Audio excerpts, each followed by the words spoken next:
30 participants already. Yeah, I'll wait a little for it to grow. Out of curiosity, when do they see us? They see us now. Okay. We're all present. Hello.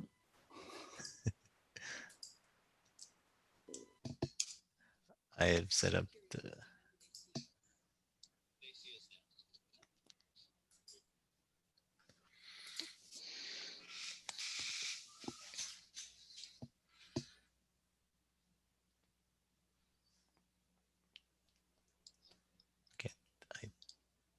It looks like we've hit a steady plateau for now.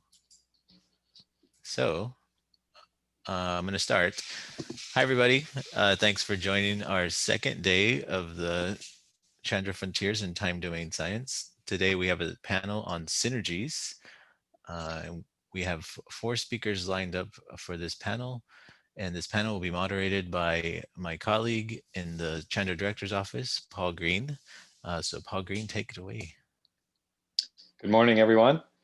The first talk, I'm pleased to introduce Maria Diaz Trigo, who works at ESO, and she's going to talk about Chandra synergies with ALMA. Okay. You have to stop sharing. You see the screen? Yes. Okay, so hello everybody. Thanks to the organizers for inviting me to discuss this exciting topic of Chandra synergies with ALMA. Let me see. Now, for those of you that are not familiar with ALMA, this is an interferometer operating at millimeters of millimeter wavelengths. It is located at 5,000 meters altitude in the Atacama Desert. And it started operations already in 2011. And because of its capabilities, it belongs actually to the large facilities to fill the landscape of the big facilities in the end of 2020s and 2030s. But again, it's the first one of them to be operational.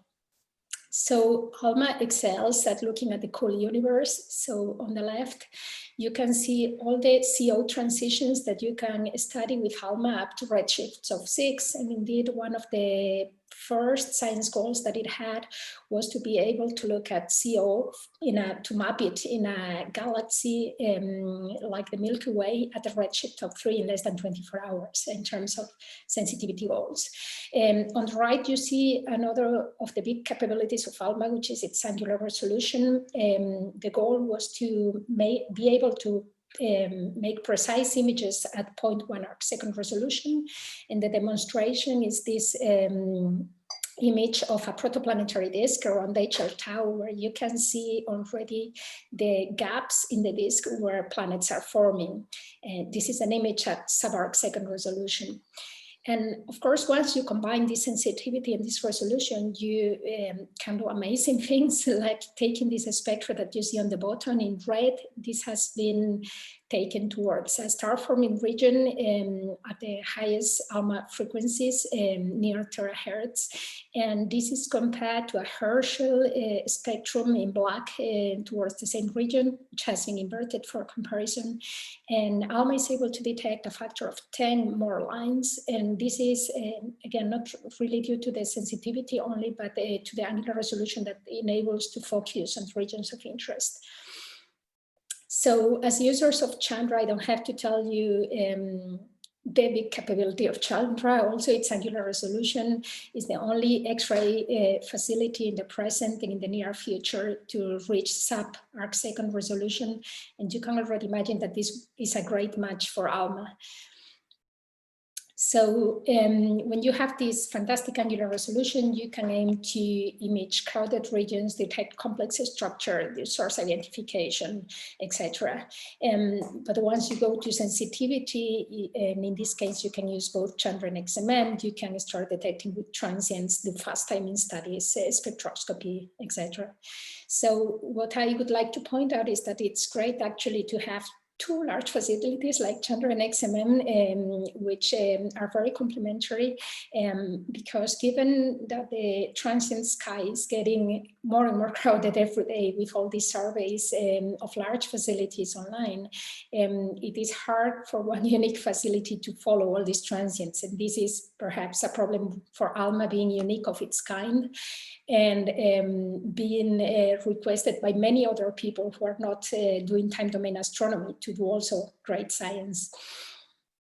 So going to the topics that we can study synergetically with X-rays and millimeter, this is by no means an exhaustive list, but I grouped some topics in different categories.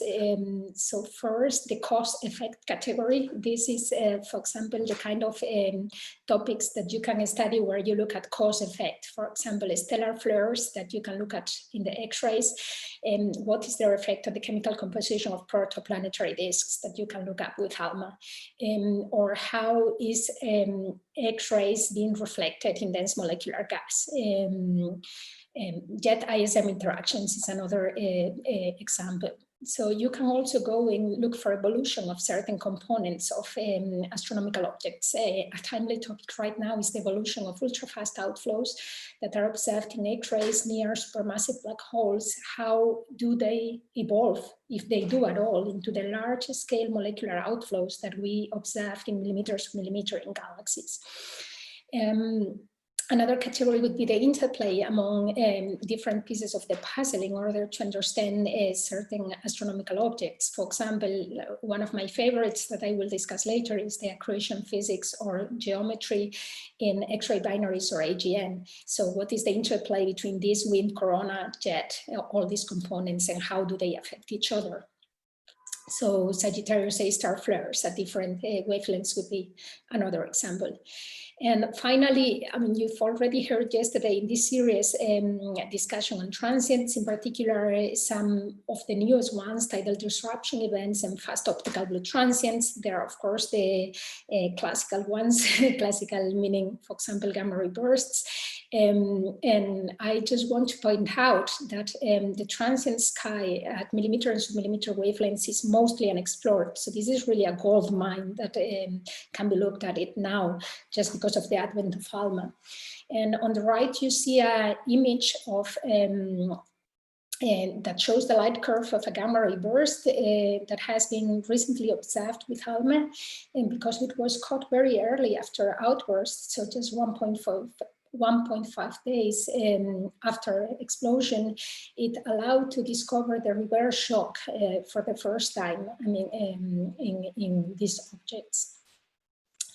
So moving to specific topics, X-ray binaries is perhaps one of the classical ones for time domain astronomy. X-ray binaries are not only important on its own because of stellar evolution topics and accretion physics, but are also excellent laboratories to study the interplay of black holes with an accretion disk. And actually, people studying supermassive black holes are looking back a lot to X-ray binaries to see interactions that can be extrapolated to supermassive black holes because of the mass scale in black holes, and that they cannot study in the larger objects just because the time scales are too long for human lives. And instead they can be looked at in X-ray binaries in time scales from milliseconds to months. So here you see two of the states that we can find an X-ray binary on throughout an accretion outburst. On the left, you see a characteristic jet, which can be looked at from X-ray to radio wavelengths. And on the right, you see one of the big accretion disk winds that are recently being observed in X-rays here at high resolution with Chandra. So while the studies of X-ray binaries that led to the well-known disk jet coupling, I mean, were typically done with X-rays already and radio. I mean, it is becoming clear now that you need not only X-rays and radio, but you need in X-rays like very sensitive facilities with high resolution spectroscopy to look at these accretion disk winds. And you also need the millimeter to look at the jets throughout transitions. Why throughout transitions? You see here on the right, this harness intensity diagram that was shown also yesterday in the context of tidal disruption events. And on the right part, I mean, the outburst is rising, you see jets, then eventually the jets are ejected when you move to the left part, and then you start to see the winds, and then the whole process reverts as you, as the outburst decays towards quiescence. And the interesting part is that if you look at the transitions, you know, there's a lot happening there, and this is just being studied now. And what is happening there in particular is that, for example, the jet is not that it appears and disappears just like in binary, but it rather goes throughout a transition where the spectrum actually moves, and it is very dynamical. You can see on the left a spectrum, well, several spectra taken within days of a black hole X-ray binary, and what you see is that the spectral break in the jet moves from infrared to all the way down to radio frequencies during these days. And of course, millimeters to millimeter range lies just in the middle. So it's where you see this break evolving throughout the transition. And this may give us many clues about the jet launching and quenching. And here's just an example of the same study performed for neutron stars, which is also now enabled thanks to the high sensitivity of ALMA. So one thing that I find fascinating is the study of jets in X-rays with Chandra. And here you see ejections of jets being imaged because of the high angular resolution of ALMA. And by studying how the blobs that are ejected move and decelerate across the days, you can look at whether they are actively being decelerated by interaction with the ISM or not. And in fact, these authors, based only on Chandra observations, conclude that the jets are being decelerated by interaction with the ISM. And the ISM is something that can be beautifully studied with ALMA. Here you see one example where Tetarenko and collaborators used ALMA observations to look at different tracers of a region, a dense molecular cloud, which is thought of being a site of interaction of the jet of a microquasar with this molecular cloud. And you can look at things like, you have tracers for shocks, for dense gas, for hot gas. You can look at whatever you want with ALMA. 3 minutes. This is, thank you. So this is a beautiful synergy. So, but moving out to bigger black holes, of course, I cannot live today without showing you the first image of a black hole, which was done by the Event Horizon Telescope, of which ALMA is a fundamental piece because of its providing most of the sensitivity. And this is a zoom out on the left on a Chandra image for context. But interestingly enough, as beautiful as these images are, the models for jets remain quite unconstrained or quite degenerate. I mean, only based on these images. Instead, you can do what these authors did, which is go and do a spectroscopy. And this is enabled, again, thanks to Chandra and to ALMA. Chandra, because it has the high angular resolution that enables you to disentangle the emission from the core and the jet and eventual knots. And so you can do proper modeling of the jet, and by putting it together with other wavelengths, you can see how ALMA actually has an extra component there, which is thought to be the corona. So looking into the future, I don't want to say a lot about Athena because you're going to hear right now the next talk on this, on synergies of Chandra and Athena. But I want to point out that ALMA has a development plan to evolve into the 2030s with even more capabilities. In particular, it is envisaged that it will have more frequency coverage, more angular resolution, and more sensitivity. And this will be used together with Athena to, for example, look at ultra-fast outflows and their variability that you can see here on the left, beautifully depicted, and to look at objects that are very, very far away, like this Compton thick quasar on the right at redshift of 7. So I want to leave you just with a slide of challenges and way forwards that may be important or interesting for the discussion later. These are, again, all big facilities, and it is hard, as you all know, probably, to coordinate them, especially if it's in a very short time scale, I mean, to do transient follow-up. So there are a number of things that could be done to improve this, and yeah, I'm happy to discuss this later. Thank you very much.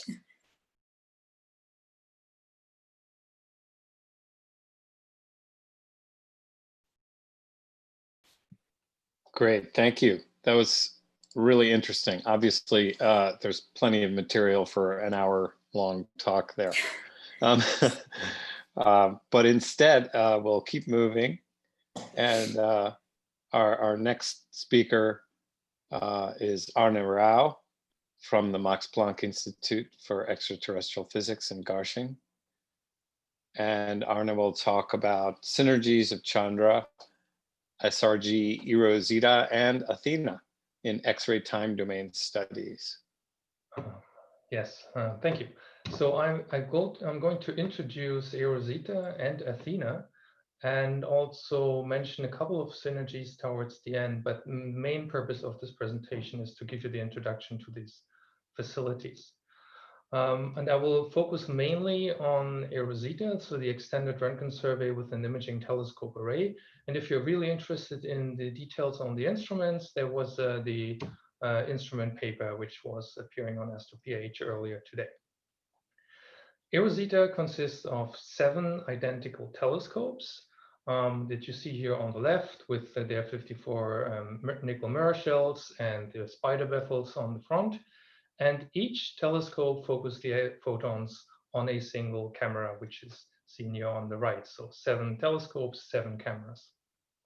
All telescopes look at exactly the same position in the sky. So that's the field of view of roughly 1 square degree. And together they have a half energy width on axis of about 18 arc seconds, 25 arc seconds survey average. So it's comparable to, let's say, XMM, but obviously outperformed by the exquisite quality of Chandra.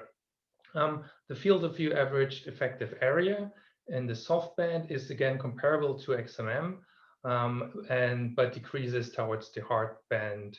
And I think Chandra is surpassing our effective area around 3 kV.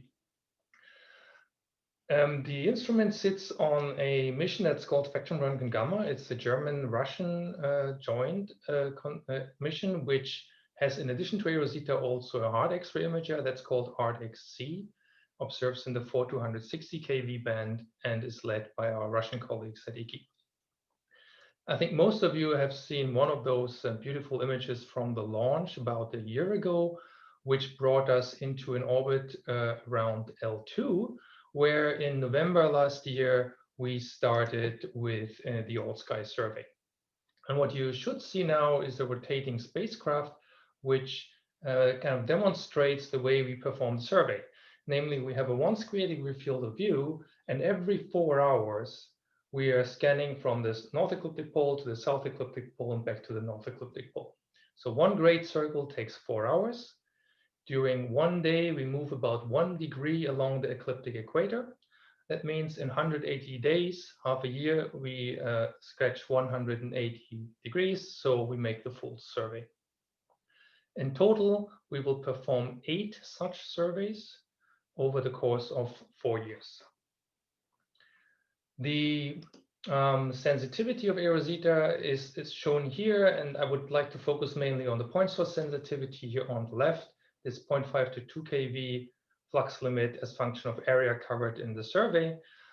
For the purpose of this presentation and for time domain astronomy, I think the more relevant value is the one for a single eROSITA all-sky survey, and this is of order 4 times 10 to the minus 14 ergs per square centimeter per second. So compare this to ROSAT, it's a factor of 30 deeper in the shallowest regions. Obviously, if you go to the poles, so you have a smaller area, but we have more coverage, so we go deeper down to 10 to the minus 14. And if we go at the various all-sky surveys, then we gain another factor of a few. Now, the whole strategy of eROSITA, the survey strategy, is based to achieve the driving science on cluster cosmology and AGNs. However, as I showed you before, the survey strategy allows also to look for transients and have time domain studies in general. What you see here in this figure, of course, has been broadcasted through the social media, is not only the beautiful structure of the galaxy in X-rays or supernova remnants, large and small Magellanic Clouds, GOEX-1, but in fact, you see about 1 million point sources and extended sources, which is roughly the same amount of sources which have been discovered in X-rays prior to the launch of eROSITA. And this is just from half a year of full sky survey. The relevant information for understanding the capability for exploring variable and transient phenomena is, of course, the number of visits of eROSITA at the given position in the sky. We do not monitor the entire sky at a given time, but as I've shown you before, we're scanning over a certain region and progressively build up the all-sky survey and then repeat this. So 8 all-sky surveys means in the equator of our survey, which is the violet band here, we have 8 visits during the course of the 4 years. Each of those visits consists of roughly 6 pointings, 6 scans with a cadence of 4 hours. So 6 times 4, 24 hours. And each of those passages over a given position in the sky is roughly 40 seconds. So per all-sky survey in the equator, we have about 200 and so seconds on exposure. If you go closer to the survey poles, like the south ecliptic pole here or the north ecliptic pole here, then the number of visits increases dramatically. And this is related to the overlap of the survey area, which is close and more the closer you get to the pole. So in the regions like the small and large Magellanic Clouds, which are roughly around here, we have many days of consecutive coverage. Every day, every 4 hours, we're going to visit a certain position. If you go extremely to the south ecliptic pole here, which is about the field of view size, so 1 square degree, we will ending up covering data every single day, every 4 hours, 40 seconds for probably 4 years. So very, very rich data set with covering different cadences will be available. Now, how do we find the interesting sources in these data? There are 2 different ways in general, which I want to show here or highlight here. One is what we call the near real-time analysis that's developed or has been developed by Jörn Wilm's group in Bamberg. And this performs an automatized data processing as soon as the data arrive. We have a daily downlink, and within a few hours, or actually less than an hour, the data are processed and interesting sources are found. This is performing a single scan analysis, so looking for new sources or varying sources in these 40-second scans of a position in the sky. Uses Bayesian blocks to find the brightest sources on the entire hemisphere, and uses source detection in selected areas on the sky, where it then can do a catalog comparison and identify interesting events. There is a shift team which looks at the alerts, and the most interesting we have pushed out so far to the community via ATELs. The other more sensitive approach is to wait for the full survey data processing to happen. Typically, this happens on a couple of days timescale, but includes then not only the single scans, but also the co-edit data on a given position. And so we can go deeper and look for more fainter events or do better characteristics of the light curves. Here, the searches in the consortium are performed by different members of the working groups with different aims in mind. There are searches running for tidal disruption events, for AGN ignition or shutdown events, for cataclysmic variables, flare stars, and so on. So it's a wide variety of parallel searches running. Just to give you a small overview of some of the events that we have pushed out through ATELs and GCN, they range through quite a large variety of phenomena. So we have these fast X-ray transients, which reaches a staggering 80 counts a second in one observation. Does not seem to be associated to any low mass star, so unlikely to be a flare star. We had a serendipitous discovery of a GRB afterglow for Fermi burst. We have covered a number of super soft phases of classical novae. We have several bright transients which are associated with galactic objects, but are not the typical flare stars, but significantly brighter and longer lasting. And of course, as mentioned already by Brett, there's a large hope and expectation that eROSITA will find many X-ray selected TDEs. But actually, as we have seen here in this ATEL and in a soon to be appearing publication, it's sometimes not that easy to distinguish between a TDE and another nuclear X-ray transient.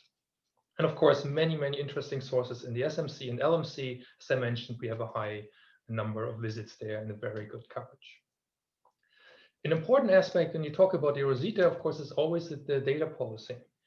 And I've drawn here the dividing line on the galactic coordinates, and to indicate that the western part is the area with the data propriety for the German eROSITA consortium, while the eastern part belongs to the Russian consortium. Both operate independently, and I'm actually here more representing the German part of that consortium. As I already indicated, we are pushing out interesting alerts for transient or variable sources through ATELs. Initially, we also plan to do this automatically at some point, but we'll see how we can handle the contamination here. For the German half of the sky, we will also release the All-Sky Survey data products at given installments for the first half year. So this is what you see here, source catalogs, etc. And for the first 2 years, and then for the full sky survey after 8 years. All right, so let's briefly touch upon possible topics of synergies. And I think the point to remember is that for most of the sources, eROSITA will provide essentially only quote unquote the trigger and the initial characterization. And that's due to the survey strategy. We will providing positions of order 5 arcsecond accuracy, sometimes not as well, hardness ratios, a rough spectrum, and a sparsely sampled light curve. Detailed studies of those sources in nearly all cases require pointed follow-up. And there, of course, Chandra is extremely valuable by potentially providing accurate localizations. And I'm just mentioning 2 examples where this is needed. This is counterpart association in the galactic plane, or the distinction between nuclear and off-nuclear sources, for instance, ultraluminous X-ray sources in nearby galaxies. The monitoring of the light curve, obviously pointed observations will be much more sensitive than our 40-second scans over a given position in the sky. And the spectral studies are also something where longer observations, in particular the harder sensitivity, hard-band sensitivity of Chandra is very important. High-resolution spectroscopy for the brightest events is another topic. So let me end here with eROSITA, but focus now for the final few moments on Athena, which is the Advanced Telescope for High-Energy Astrophysics, and it is the next large X-ray observatory in the ESAT program. 3 minutes. It is perfect. It's planned to be launched in the early 2030s and will either go into an L2 orbit or to L1. It's a typical observatory which will combine a very novel mirror technology, allowing us lightweight and large optics, which will provide about 1.4 square meter effective area at 1 keV, and about 0.2, let's say, square meter at 6 keV. The half energy width is 5 arcsecond on axis, but the optics, by the way, you see one module of the silicon pore optics here. The mirror will have about 600 of those stacked in a ring-like structure. The half energy width is very flat over the full field of view. And so this mirror is particularly designed for survey and wide field applications. 12 meters behind these optics, there are 2 instruments. Both will essentially be breakthrough instruments on their own. One, Maria already pointed it out, is the high-resolution microcalorimeter, the XIFU, or X-ray integral field unit, which will provide 2.5 EV energy resolution over a full field of view of 5 arcminute diameter with pixel size of 5 arcseconds. So this, what you see here, is an image of a cluster, of a nearby galaxy cluster, just to highlight the power of measuring high resolution, or obtaining high resolution spectra for each individual pixel, and thus measuring, for instance, here the bolt motion. You can immediately imagine a lot of applications for for looking, for instance, for X-ray binaries and measuring outflows or tidal disruption event winds or jets, etc. The second instrument, that's the wide field imager, which provides the survey power. It is silicon based. It's not a CCD. It's called a depth technology, but it provides a roughly similar spectral resolution as we know. It covers 40 by 40 arc minutes on the side and has a pixel size of 2 arc seconds or 2.2 arc seconds. And you see here just a simulation of the deep field to show the flatness of the PSF and the power for surveys of this instrument. This is just one figure or two figures actually for comparing the mission with existing and near future operating missions. And this is defective area metrics. Athena XIFUs with a high resolution spectrograph will be about a factor of 100 or so better than what Chandra and XMM can do now with 1 kV. Will even be significantly better, factor of tens and more than what will be flown very soon with CRISPR. On the other side, the wide field imager will have a roughly factor of 10 effective area increase over XMM and over Chandra even more. So we are really making a next leap into the capabilities of X-ray astronomy with Athena. However, it's 13 years away. And that's coming into play when we think about possible synergies. I would be happy to hear that Chandra will be operating when Athena will be in orbit. And then, of course, we can talk about much broader range of synergies. What I've written down here, though, however, are mainly areas where Athena will continue the studies which are opened by Chandra. And one example, for instance, is the detection of fast X-ray transients, which Neil Brandt mentioned yesterday. Detected in deep Chandra fields, the WFI will perform a large multi-tiered survey, which will be of order 100 square degrees with a total exposure of about 25 megaseconds. So this will be a huge treasure trove for these faint and fast transients.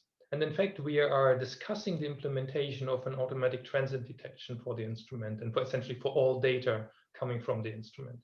That automatic transient detection will not be on board, might likely on ground, but will provide hopefully very fast turnaround of order of a day, to be honest, for these kind of events. Obviously, a large field of view sensitive X-ray monitor instrument is also powerful for finding the faint counterparts of gravitational wave events.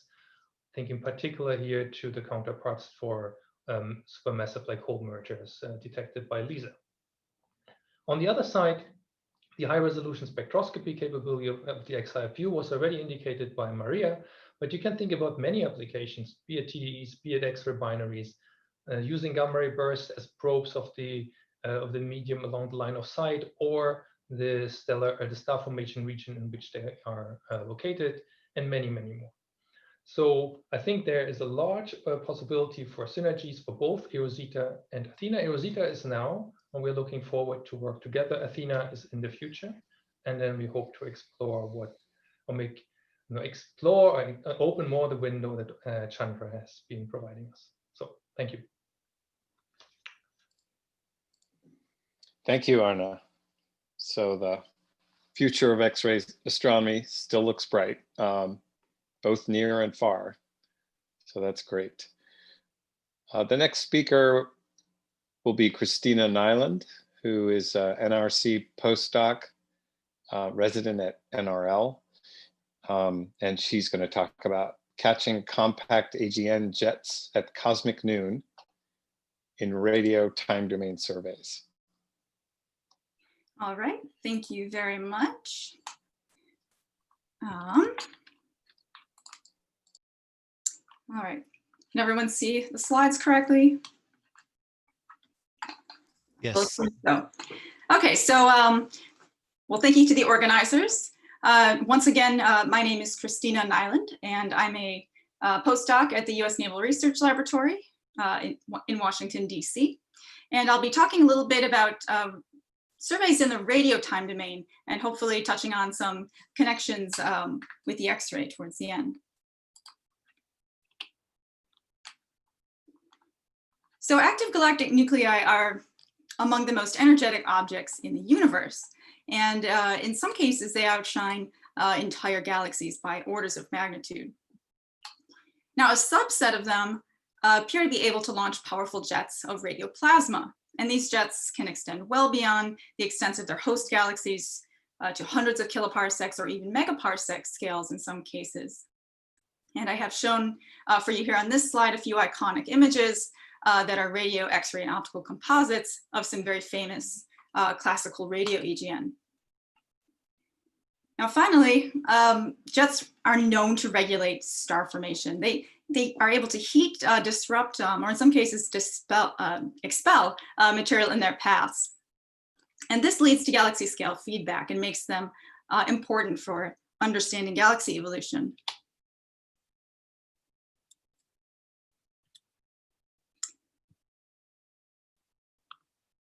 So as interesting as large-scale AGN jets are, we've actually known for many decades now that a significant fraction of AGN actually have compact subgalactic jets, such as the sources I've highlighted here from a long baseline radio survey called Mojave that monitors the brightest known compact jets. Now, the origin of compact jets may arise from projection effects, as is seen among blazars, which are AGN with jets pointing directly at us. There can also be physical effects such as jet youth or confinement by a dense ISM that can cause AGNs to appear compact as well. But in any case, compact jets are inherently tricky to study because of their small intrinsic sizes. And so there are still a lot of fundamental open questions, such as what are the life cycles of compact jets? How do their properties depend on very basic things like redshift? And what is the role of jet ISM feedback from these types of sources, particularly at high redshift?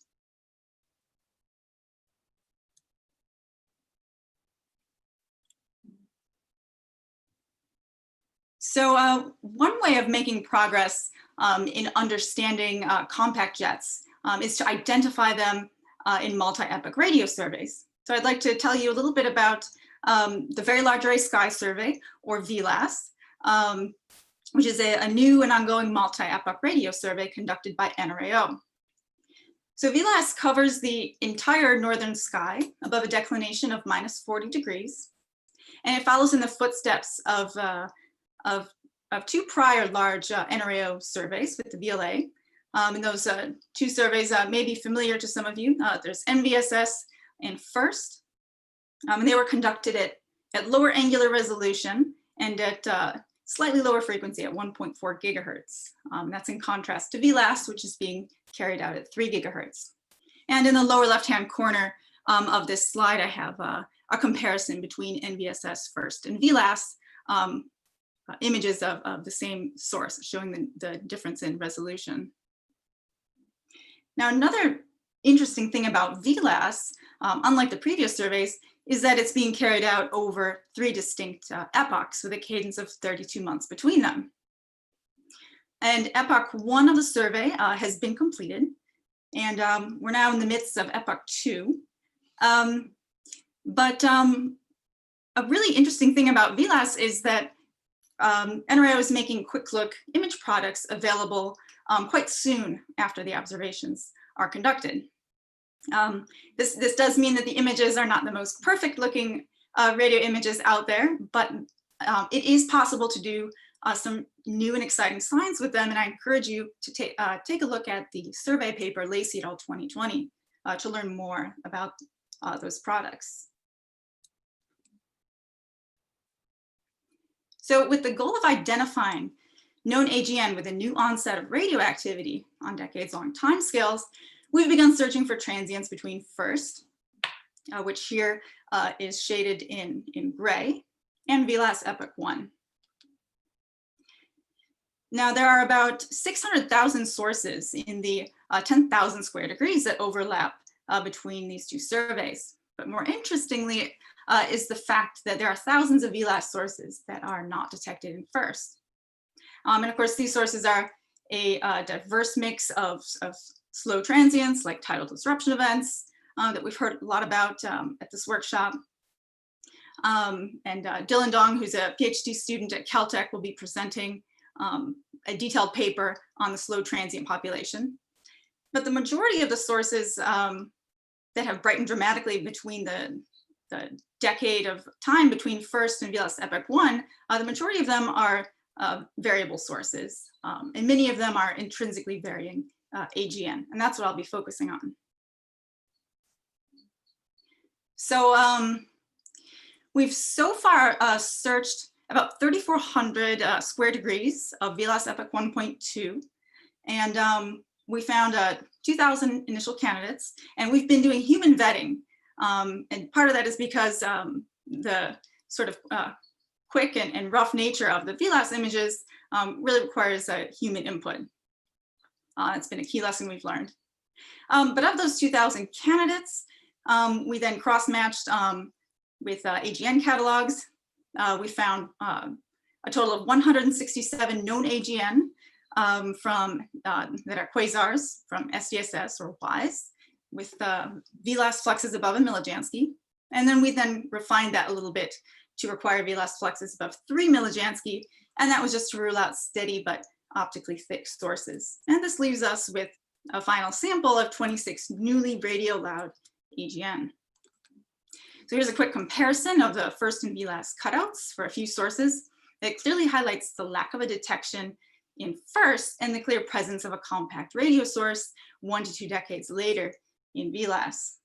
And so I'd just like to really highlight our sources were classified as radio quiet in first, but VLASS has revealed that they're actually now consistent with being radio loud. About half of the final sample of 26 sources are SDSS type 1 broadline quasars, and they range in redshift from about 0.2 to 3.2. So to learn more about these sources, we did some multi-band quasi-simultaneous follow-up with the VLA from 1 to 18 gigahertz. And there's a lot going on in this figure, but the key takeaway is that a simple power law model for optically thin emission, as is shown by the dashed line in each panel, it simply doesn't fit the data points. There's strong spectral curvature present. And so these curved or peaked radio SED shapes, they're really consistent with expectations for compact and potentially young jets that are heavily absorbed. So in terms of the radio variability amplitudes and timescales, I have a comparison here of variability between first and our follow-up L-band observations, and then on timescales of 1 to 2 decades, and then on shorter timescales on the right, I have the 3 gigahertz S-band variability, and you can really see that over decadal timescales, these sources have quite high variability amplitudes, ranging from 100% increases to an increase of 2,500% for the most extreme source. And so the high amplitude and long time scale variability really supports the idea of intrinsic radio AGN variability and helps rule things out like propagation effects like scintillation, for instance. So what could cause the intrinsic radio AGN variability that we're seeing? So I don't have time to get into it a ton of detail. We know that AGN flaring due to things like shock propagation along the jet, as has been studied in blazars, that could potentially explain it, though we wouldn't expect such an extreme variability amplitude. Another interesting possibility is jet reorientation. And so this, in this case, variable Doppler boosting would cause the increase in flux. And it could potentially be due to supermassive black hole binary orbital motion, or perhaps jet deflection by a dense ISM. And then finally, the third possibility is we could have quasars that we have caught on human timescales launching jets, either for the first time or as part of a restarted phase of activity. And so that's a really intriguing possibility that we're currently working hard to investigate further. And so in that, to support that effort, one way to help understand the nature of these sources is through this so-called famous turnover size relation. So the peak or turnover frequency can actually from the radio SED data that I just showed can actually help constrain the source sizes and ages. Now, all of our sources are unresolved in our highest resolution VLA observations down to 0.1 arcsecond scales. And that's shown by the upper limits here as the magenta points. And I'll note for sources lacking redshifts, we have rainbow colored arcs that span a range of potential redshifts. Now, the key takeaway is that all of our sources are consistent with sizes of 1 kiloparsec or less. And so if we assume that they do actually lie on this relation, it would suggest young sub-kiloparsec scale jets with true intrinsic sizes in the range of a few parsecs, that were launched a few decades ago.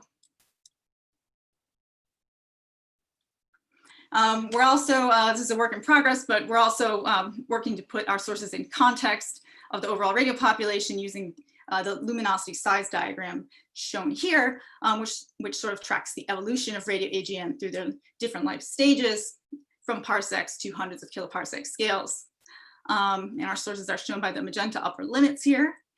And we find that the size limits and luminosities are consistent with compact young AGN, such as gigahertz peak spectrum sources. 3 minutes. Thank you. And in the future, our sources might continue brightening until they reach kiloparsec scales over hundreds of thousands of years, and maybe even eventually become large-scale radio galaxies after millions of years. However, it's also possible that their central engines might suddenly be cut off, and this would cause them to fade away relatively quickly and sort of lead to an intermittent pattern of radioactivity that's been suggested by some previous studies. Now, of course, we can't really wait around for thousands of years or millions of years to see what happens to these galaxies, but by observing a large enough sample of them, as we expand over the full footprint of VLASS, when we can incorporate all 3 of the VLASS epochs, we'll be able to sort of piece the puzzle together to get an idea of life cycles and better understand how compact jets might fit in with galaxy evolution. Okay, so we have a lot of things in the works, I guess. We have a long way to go before we understand these sources. We're continuing to monitor the radio SEDs. We're going to fold in more data from VLASS. We have VLBA data for the majority of the sources from the initial sample. In terms of Chandra data, I wish I could show you some Chandra results. We do have an approved cycle 22 program, but it's still waiting to be observed. And then, of course, we're also thinking about opportunities for next generation instruments. Now, in terms of synergies with the X-ray domain, understanding these sources really is going to be a multi-wavelength kind of effort. And the X-ray can really provide insights into the supermassive black hole accretion state, as well as constraints on jet formation and feedback. And I think an important takeaway in terms of Chandra is that high resolution is vital if you want to understand things like feedback, where you would want to be able to spatially resolve extended thermal emission from jets shocking their surroundings. And I'll say it is also important to continue coordinated follow-up campaigns. So having opportunities for joint observations between NRAO and Chandra and other X-ray telescopes, I think, is important in understanding the dynamic radio source population, including these potentially young radio AGN. So I hope that continues in the future. And so with that, I'll just leave up a few take-home messages, and I'm happy to take questions. Thanks.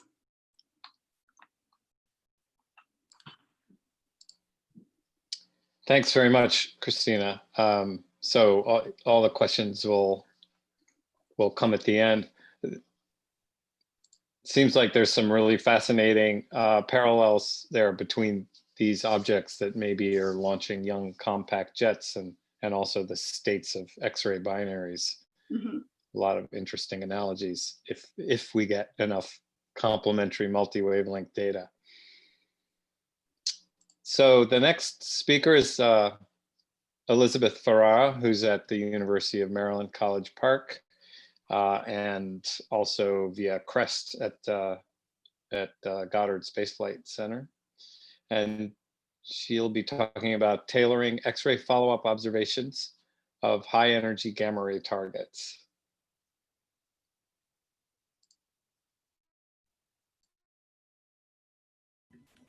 It helps if I unmute before I share. Can you hear me and see my slides? Yes. Great, thank you. My name is Elizabeth Ferrara.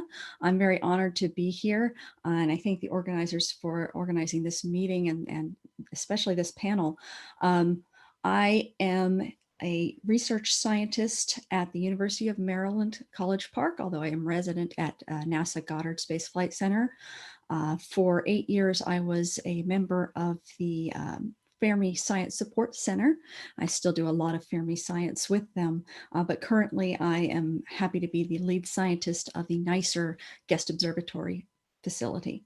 So that is my current position. But for today, we're going to talk about the work that I do, and actually mostly about the work that a lot of other people do on Fermi. So Fermi actually observes the entire sky. It is an all-sky observer. It's been watching the sky since it was launched in 2008. So it's 12 years of essentially uninterrupted observations for every point in the sky in gamma rays. There are two primary instruments. The gamma ray burst monitor views the entire unocculted sky, has detectors in 2 energy bands. What we consider low energy, most of the rest of the world doesn't. So 8 keV up to 40 MeV. Obviously, the occulted sky, the part of the sky that's covered by the Earth, is not visible when the GBM is observing, which means that there are certain times that there are transients in the sky that GBM does not see, but it sees a lot of them. The other instrument is the Fermi LAT. This is the higher energy instrument. It observes the sky in the 100 MeV to greater than 500 GeV range, up to TeV depending. We've been gradually improving our understanding of the response of the instrument to very high energy gamma rays and pushing that high energy range higher and higher. Because of its observing strategy, it actually observes each point in the sky for about 30 minutes in every 3-hour interval. So it scans the sky as it orbits, alternating between northern and southern hemispheres. What that means is that you now have, at high energies, a 12-year-long time series for every position in the sky. That's a nice, useful piece of information for the transient sky, and it turns out that the high energy sky is a very transient sky, so we like to see that. The time tags, this is a photon counting instrument. So each event is recorded with a time tag. That time tag is better than about 1 microsecond, which means it can see variability on extremely short time scales. We'll talk about what that's useful for in a moment. Now, over time, the observing strategy has had to be modified to accommodate changes in the observatory, capabilities. That means that all of these numbers are approximate. This was from beginning of mission. There are some small changes to this, but in general, it fits pretty well. One problem, of course, is that many of these sources actually have pretty low source count rates. So in order to obtain a significant detection, you have to actually co-add over multiple, epochs to be able to get a significant DC detection. So while we can see every point in the sky for, once every 3 hours for 30 minutes, that doesn't mean you'll get a significant detection during that time interval. Only for the brightest sources, or when variable sources are bright, does that happen. For very faint sources, you generally don't have much variability information. You may know that they showed up in this year versus that year, but you may not have a lot of really good, precise variability information. The Fermi LAT, which is the instrument I work with primarily, detects a wide variety of sources. The fourth catalog just released a data release 2, and this gives you a sense of what the content are. There's 5,000 plus sources spread across a wide variety of source classes. The largest source class by far are active galaxies, blazars and non-blazar active galaxies, but there's a large number of galactic sources as well, supernova remnants, pulsar wave nebulas, pulsars, and then globular clusters and a variety of other things. In addition, you can see this large red wedge that says unknown, 28%. So about a third of the sources in the Fermi catalog, quarter to a third, are not associated with any particular type of source, of known gamma ray emitting source. Now, when we say a source association, what does that mean? We use a Bayesian association method to look at the kinds of sources that are likely to produce gamma rays. We have catalogs of those across the sky, and we look for sources that have a greater than 80% chance of being the source of those gamma ray photons. In the galactic plane, obviously, there are going to be many more source associations. We choose the highest when we pick an association, but sometimes that may not be right. And but for those 1,300 or so that are unassociated, my job, what I'm trying to do, is to help figure out what they are. To do that, you need a good source localization. But the source localization for these unknown sources, they tend to be the fainter sources in the catalog, and their localizations can be as large as 10 arc minutes. And that makes it very challenging for X-ray follow-up observations of unassociated sources. So let's talk about each of these different types of source classes in turn and what X-ray follow-up can do for them. For pulsars, most of the gamma ray pulsars that we see are really not bright X-ray emitters. A few are, and are being followed up by observatories such as NICER to search for X-ray pulsations. But most pulsars that are found in the gamma ray unassociated sources are typically found by looking in the radio band and searching for pulsations there, or by folding the gamma ray photons and searching for pulsations directly in the gamma ray sources. Over to the right, you can see the top plot. This is an image from Paul Ray at NRL showing all of the gamma ray millisecond, all of the radio millisecond pulsars that have been discovered in gamma ray unassociated sources, Fermi unassociated sources. Currently, that number is at 104. That's about a third of all of the known galactic MSPs, and about half of the total number of pulsars that have been detected by Fermi. In addition, there are obviously a large number of gamma ray pulsars along the galactic plane that are young pulsars, not millisecond pulsars, but they all lay along the galactic plane, so I didn't show those here. On the bottom, you can see what is the result of direct folding of gamma rays to discover pulsars in the gamma ray band. Now, to do this, you need to have some prior information. It's hard to do directly because positions, again, are not very good for some of these unassociated sources. And what we like to see is to have some sort of a either optical or in this case, Swift, or whatever, providing us a seed position for the pulsation searches that we can use. Right now, there's a long-running Swift filler time program that's been run by Abe Falcone, looking at every single unassociated Fermi source that does not have an error ellipse that's so large that Swift can't cover it in a single pointing. And that's looking at trying to get about 4 kiloseconds of Swift time. This has been really useful for providing seed positions. Unfortunately, go back to that first point, most of the gamma ray pulsars that we find are not bright X-ray emitters. So these seed positions have been used for a variety of searches, not just for pulsars. Well, when you're looking for X-ray pulsar or X-ray follow-up of pulsars in the gamma rays, what you really need are just a few kiloseconds that cover that full error ellipse, because you're looking for some, plus a little bit of extra to find. You want to find point sources that you can use for these searches. In addition, timing observations to search for X-ray pulsations for pulsars that have been discovered in the gamma rays, that's very useful. Again, that's the kind of thing that NICER is doing right now.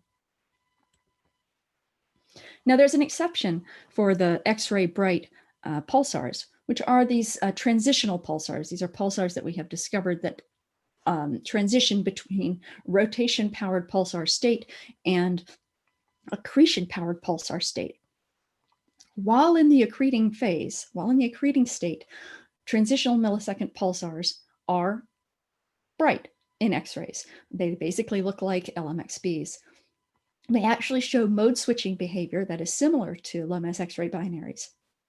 Now, what is interesting, though, is that, excuse me, is that regular LMXBs, ones that we haven't necessarily seen transitioning between these two states, haven't really been shown to be a gamma ray emitting source class. So that means that for some reason, as these LMXBs reach the end phase of their accreting process, it uncovers that underlying neutron star enough that you can actually see the gamma ray emission coming out. But for the vast majority of low mass X-ray binaries, that's not the case. The nice thing about this is that you can look, if you have a set of gamma ray sources that look like pulsars, and we do, you can actually look for an X-ray bright source as a key for whether or not that source might be a transitional millisecond pulsar. So for X-ray follow-up of these sources, timing is very important, looking for, obviously looking for emission from the pulsations. Also, you can see here, what we have here is the 1023 plus 0038. This is a Chandra observation on top and a VLA radio observation on the bottom, shows the mode switching behavior I was mentioning before are anti-correlated in the X-rays and in the radio. This is really interesting behavior to follow up and study. And of course, imaging will help you get position for these sources for to search for gamma ray pulsations. Now for supernova remnants, another class of objects that Fermi sees, most of these supernova remnants are detected, well, there are many that are detected in the gamma ray band, but they're not actually discovered there. It's very rare that we have an unassociated source that turns into a supernova remnant that has not previously been discovered in another waveband. But what we can do is we can find a firm association with that known remnant if we can measure a spatial extension in the gamma rays and demonstrate that it matches a spatial extension in other wavebands. So we do a spatial extension matching. 3 minutes. I better hurry. So for supernova remnants, one thing that does happen in Fermi is you can actually localize the emission region in the remnant and use multi-waveband correlations to determine where that emission is happening. And that's been allowed us to determine that a lot of these emission could be associated with interactions with molecular clouds. So moderate resolution imaging, XMM is great for this. Hard X-ray spectroscopy, NuSTAR, these are great synergies with Fermi. Pulsar wind nebulae, this is really where the association or the synergy with Chandra shines. You get transient X-ray flares in the crab. They're associated with with changes in the pulsar wind nebula, and long-term monitoring of that pulsar wind nebula has really helped us tie down what's going on. It looks like these are magnetic reconnection events.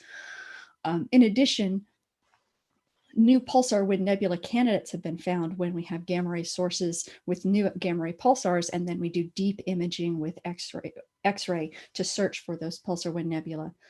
Now, obviously, confirmation of a pulsar wind nebula there requires detection of an extended X-ray source around that compact object. So high resolution imaging for X-ray follow-up that allows us to track structural changes. Blazars and AGN. Here, the X-ray and gamma ray correlations are not very good.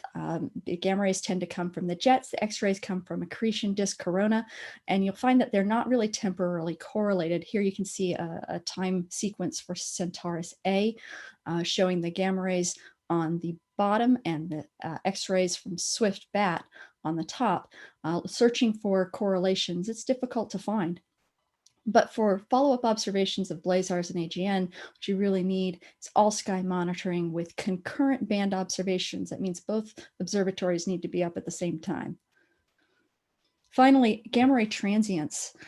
X-ray afterglows of gamma ray bursts are important, especially when we're talking about things like these gravitational wave GRB events, like GRB 170817.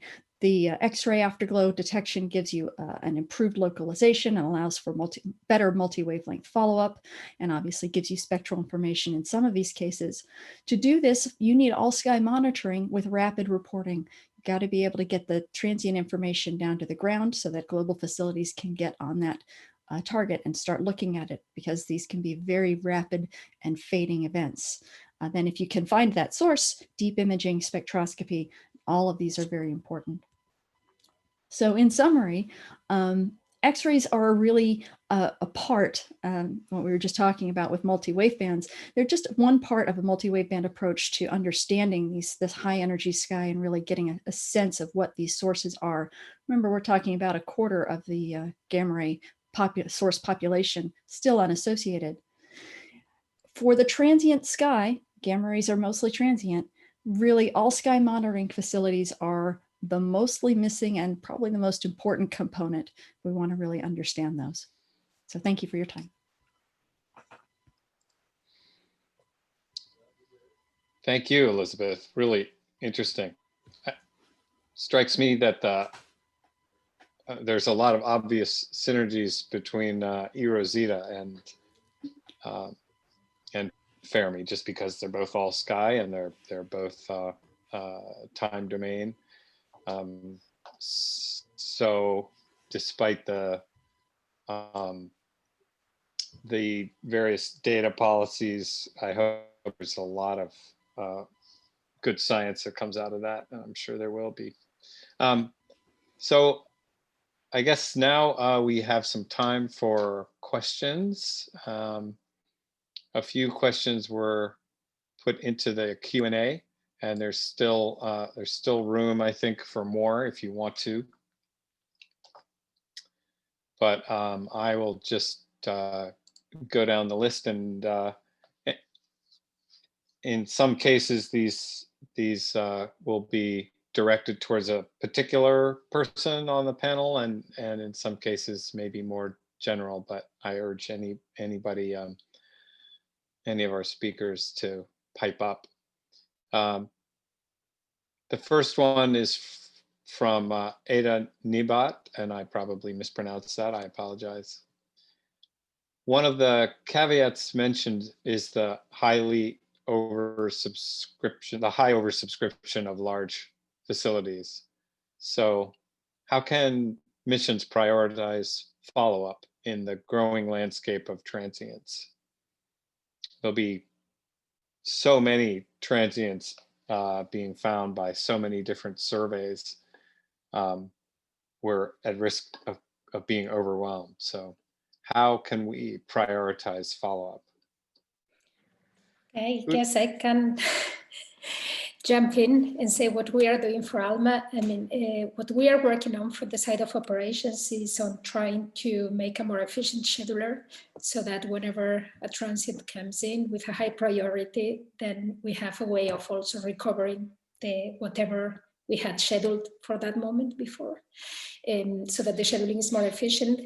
The part that perhaps has to be very clear for users is that because they are highly oversubscribed facilities, they have to make very clear why a scientific case is important in advance. I mean, it's not just because it is transient that it is important. You know, you have to really make a case and try to select the important ones, because we are not going to observe all of them. So yes, there's a twofold action.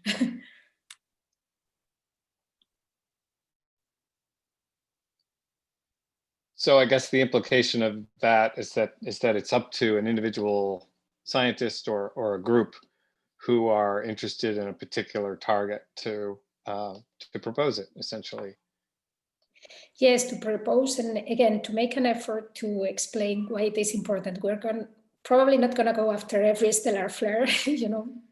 So, you know, again, there is a perception sometimes that because they are unique events in the sense of transient, they are just important. And for a community like ALMA's, which right now is largely non-time domain, you have to really make the scientific case to see why this is important for astronomy in general.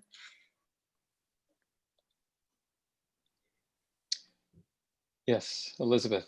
One thing I would say about how to handle these oversubscription is that you can look for facilities that may be less used. I know that, or facilities that can have very flexible scheduling.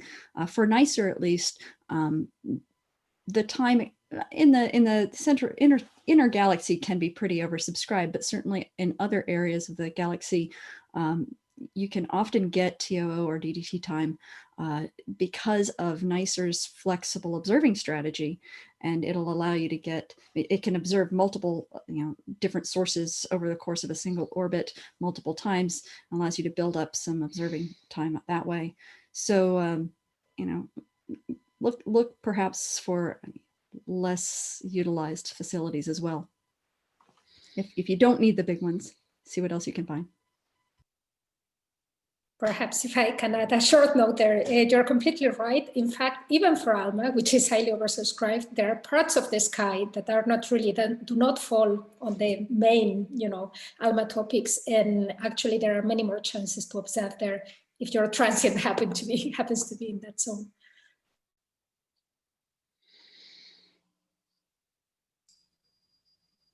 So every science project of interest obviously overlaps with a different set of observatories for its scientific needs, depending on what wavelength is needed, what exposures are needed, what the sensitivity of the different observatories are.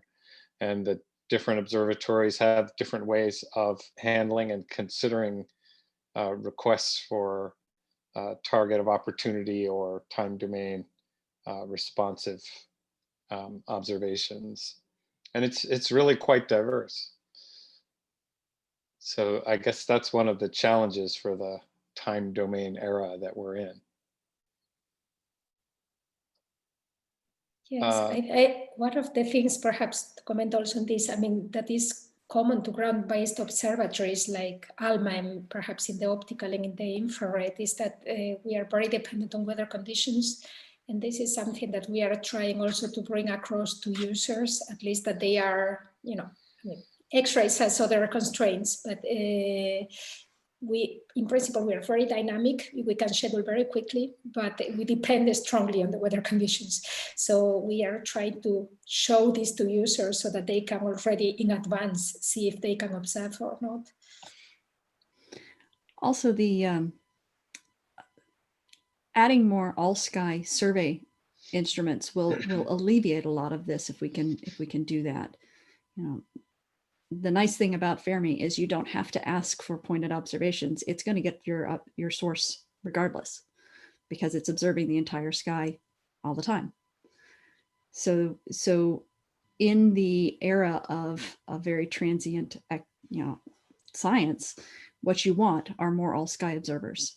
Now, understanding that you then will need some deep observations with pointed observatories as well, but getting those all-sky will help really nail down which facility you need to ask for observations from, rather than throwing the kitchen sink at it, which sometimes is what we end up doing. Thank you. We had another question directed to Arne from Valerie Connaughton. And the question is, do the transient searches, both rapid and more sensitive, occur in the same way in the Russian and the German halves of the universe? I don't think this is the same way. Both sides are looking for transients, but use different tools and different teams which are completely independent of each other. And are there circulars or ATELs being released from both teams? Independently, yes. So there have been ATELs from the Russian side of the sky, from the German side of the sky. They were joint ones where the ART-XC on the observations on the German sky, which are led by a Russian team, were combined with our observations. So we do collaborate, but this is on a case-by-case basis and not through joint efforts so far.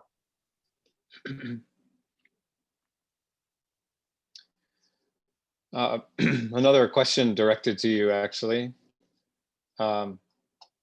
Any onboard processing for eROSITA to detect transients, which can then be communicated immediately to the community through circulars instead of waiting for the downlink? And if not, what is the approximate turnaround time in sending these notices? So the answer to the first question is no. We don't have the capabilities on board. Important point here to mention is that we are having a single downlink window every day, which is about 1 to 2 hours for your ROSITA, 4 hours for the entire mission. Once this happens, the data are immediately transferred to Germany and the near real-time analysis runs. That means alerts are in general available in the time scope a few hours after the downlink, which means on average 12 hours after the source that has been observed, up to 24 hours. Now it takes some time for the humans to get involved for various reasons, and I would estimate that the typical latency at the end turns out to be currently still more than a few days. So obviously it can be improved. Yeah.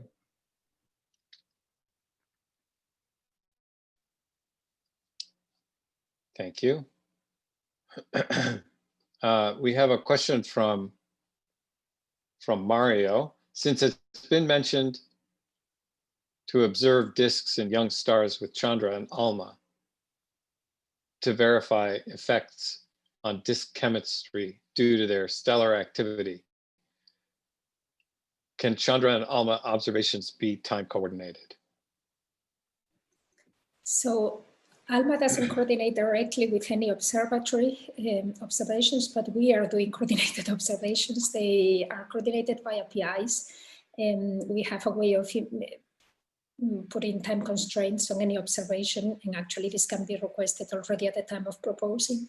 So yes, if you get the time awarded, then this can definitely be done. I mean, one issue to remember again is the weather component in ALMA. So it might be that even if you have something very coordinated, at the end it fails, especially if it's at the highest frequencies. But certainly we are doing many coordinated observations already. So yes.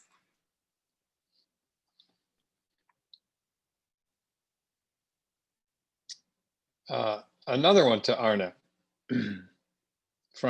also from Ada Nebo, who I believe is the chair of the IVOA Time Domain Interest Group. Actually, if you'd like to just ask the question yourself, I think we can arrange for that.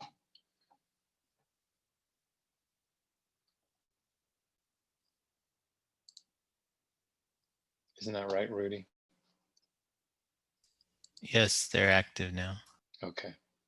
Oh, okay. Hi. So this is Ada speaking. So yeah, this question goes to Arne. So you mentioned that eROSITA distributes alerts as ATOLs as of now, and that it takes some human interaction after 12 hours, if I understood correctly. And you're considering automatization of these alerts. So could you develop a little bit more as in what is planned there, and if you have or you foresee some issues at all? Thanks. Yeah, I can certainly elaborate a little bit on it. I think the issue that we encountered is the rather large number of events that we cannot classify by ourselves as sufficiently enough to be confident that it's A, a relevant, interesting source, and B, can be distributed to the community without overloading you with noise. This has something to do with us actually exploring now for the first time the all-sky X-ray survey at the depth. So of what eROSITA can do. We're significantly deeper than ROSAT already now. And just looking at new sources compared to EROS-1 or to ROSAS, to ROSAT is not sufficient to really tell you that it's an interesting new source. And in addition, we are really talking partially about 40-second observations. That means very low signal-to-noise detections in many cases. So these are some of the issues we encountered. We are simply currently still having too many sources we think are not worthwhile to be distributed. And just setting up a higher threshold has not in practice been shown to be working out. What would be the plan? The plan would indeed be to use the front end output directly, so the system output directly, filtering through a certain criteria, and to then generate, well, you could think about the VO event message or message posted to the transient name server network. But this has not been developed. And honestly, I'm starting to wonder whether we will be able to do this during the period of the All Sky survey. So we're now having 25% of the All Sky survey done. And it's questionable, I think, whether we will implement it at the end or whether we have to live all the way through with the manual intervention. Thank you. Arne, are there any, is there any dedicated program of follow-up spectroscopy for eROSITA transients, like with VLT or facilities in the south? Well, as you probably know, the European or the ESO telescopes are not operating right now, so we're having an issue. Except force and sorry, the VLT is open. Except the one I just finished. Except force and X shooter, where in principle we could have something, but no, we have a program on EFOSC which is not operating right now. We do have, however, collaborations on a number of telescopes, and we'll increase it also next year with dedicated observing time here. I see. I'll just take my prerogative as moderator to ask Maria a question about these quasars that seem to change from radio quiet to radio loud. You know, the whole field of study of the radio properties of quasars was really accelerated by the first survey, of course, and there's dozens or maybe hundreds of papers about the differences between radio loud and radio quiet quasars that more or less assume that every quasar is either one or the other, but this is entering the time domain now with the VLASS is indicating that they can change from one state to the other. And I guess this is also true in the optical and X-rays now with these changing look quasars that people are studying. So are you doing follow-up of these radio variable quasars in the optical and X-rays? I know the sample's relatively small right now, but what are you finding? So I think that question was meant for me. Yes, we are trying very hard to get to. Oh, sorry. Yes. Follow-up optical spectroscopy. We got kind of hindered by, the pandemic and then forest fires. But we do have a follow-up optical spectroscopy for at least one of the 26 we've been focusing on. And there may be some changes in the magnesium-2 line, which are still preliminary, but is exciting. And we're working on getting more spectroscopic follow-up. In the X-ray, unfortunately, none of the sources that we've found so far have prior deep X-ray observations to really serve as a comparison point. But we hope that once we get some Chandra cycle 22 data, hopefully they'll be interesting enough that it will be a starting point as, assuming the radio properties of these sources continue to evolve. If they are young, newly launched jets, we do expect that they should, their radio SEDs should continue to evolve over the course of VLASS. So we'll sort of enhance VLASS with additional multi-band follow-up and see what happens. I was curious, just listening to the discussions we were just having about eROSITA, if there is anyone in the eROSITA side who's been sort of cross-checking with VLASS, because VLASS is going on right now, and it could be, there could be some interesting sources that might pop up in eROSITA and also have changing radio properties as well. I guess that's a question for Arne Rao. Yeah, I have to admit that I have to pass on that. I don't really know, but it's a very good point to make a note of. So I'm sorry, I can't really answer that now. Happy to chat later if you want. The VLASS quick look images are public. They just take a little bit of caution due to their roughness, but yeah, would be interesting.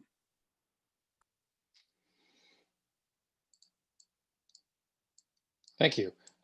And so we also had some questions from the SOC. One of them, how important do you think a sensitive all-sky X-ray monitor is for synergistic multi-wavelength futures with Chandra and other major observatories? Well, as I said in my presentation, I think it's very important, certainly for the high energy sky. Yeah, if I might add, I think it is very important, but it has also, it needs to be more than just an all-sky X-ray monitor. I think we learned from Swift how important it is to have a very rapid optical UV follow-up.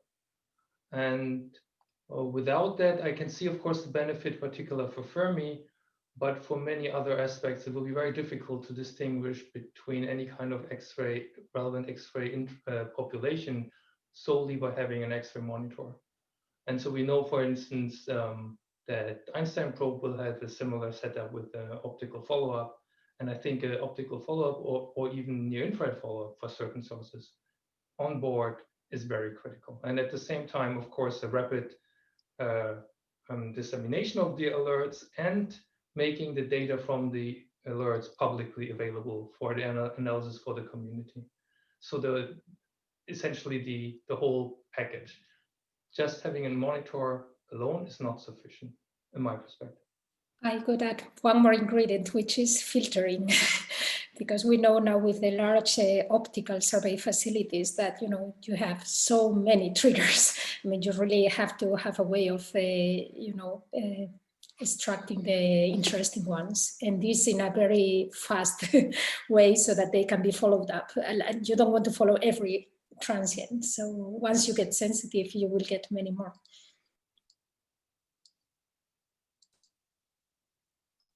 So the other questions from the SOC are all sort of overlapping and tied together in some ways, I think. What do you think is the most effective way to support or to encourage joint observations with multiple observatories? Anybody could speak to that. I'd like to piggyback on something that Arne said in his previous answer, which is public data. If you really want to have a good multi-wave band analysis of any particular object, you've got to have access to the data. I think that's something that I've seen a lot of facilities, certainly in the US, have been moving much more toward the public data side, but it doesn't seem to be happening everywhere. Minutes remaining. If I may add, I think on the long term, what would be most important is an kind of automated way of contacting facilities to perform these multi-wavelength observations in synchrony. So whether these are robotic systems, brokers that filter out the most interesting transients and distribute the requests to whatever facility is currently available to observe a given partition report in the sky, that would be, of course, the end dream. On the short term, I think there are these joint programs, the Chandra with other facilities, XMM with other facilities, and so which are most often not very useful for TO observations because they're very strong triggering limitations there. So if that would be more enhanced, the opportunity to actually propose already for joint TO observations, and the visibility and scheduling constraints could be overcome, that would be very good. And finally, I think sometimes in the proposal stage, one could be more encouraged to actually ask for time for Chandra time, for instance, to be used in combination with one's own multi-wavelength observations. There seems to be more the feeling that if I propose for Chandra, it should be a Chandra-driven science, it should be a Chandra output, maybe to a lesser extent, Chandra being incorporated into a larger picture. And maybe sometimes this could be more encouraged if you want to have actually more multi-wavelength observations in tone. Well, I think one important part is also the coordination part. I mean, indeed, we are used to many transients which require a fast response, and it is interesting that sometimes it is easier to arrange for the fast response than for things that perhaps do not require such a fast response, like in terms of days or so, but that have to be coordinated across all the multi-wavelength spectrum. So I think tools to coordinate such observations among different observatories, even if they are not, again, on the spot, then they would be very useful. I think there will be discussions on this later in this workshop. I believe there's been some work done already towards a tool that would allow people to easily see the visibility of a given target in time and on the sky by a large number of different observatories. Yes, there will be a talk about this yes, later in the workshop. Indeed, for the X-ray observatories, I think it's already kind of working. For the ground base, we have to work out a couple of things. They schedule in a very different way. So, yes.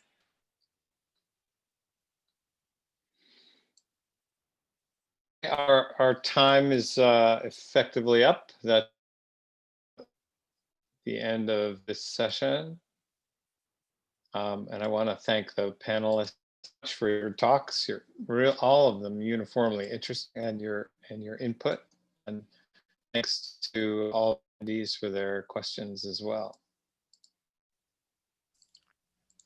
Thanks, Paul. Thanks, everybody. And yes, you are all pointing to our panel that we are having next week, October 15th, 11 a.m. to 12:30 p.m. on communications and coordination. I encourage you all to attend that. Tomorrow, we have 2 more Synergies panels, Friday at 9 a.m. and 11 a.m. Eastern Daylight Time.